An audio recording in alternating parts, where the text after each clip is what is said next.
নমস্কার বন্ধুরা, welcome back to my channel. আশা করি আপনারা সকলে ভালো আছেন। আজ আমি আপনাদের সঙ্গে একটি ফ্লাওয়ার বানানো শেয়ার করছি। তো চলুন জেনে নিই ফ্লাওয়ার বানাতে আমার কি কি লাগলো। আমার লেগেছে ইয়েলো এবং হোয়াইট কালারের সুতো, আর লেগেছে 2.0 mm এর হুক। আমি ইয়েলো কালারের সুতোটা সর্বশেষে ব্যবহার করেছি। আমি এর আগের পার্টে আপনাদের এই ফ্লাওয়ার বানানোটা কিছুটা দেখিয়েছি, আর এই পার্টে আমি সম্পূর্ণটা দেখানোর চেষ্টা করেছি।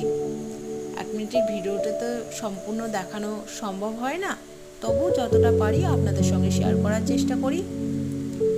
আমার কাজগুলো যদি আপনাদের ভালো লেগে থাকে তাহলে প্লিজ আমার চ্যানেলটিকে সাবস্ক্রাইব করবেন, লাইক করবেন, আমাকে ফলো করবেন, আর কমেন্ট করে জানাবেন আমার হাতের কাজগুলো আপনাদের কেমন লাগে। তো চলুন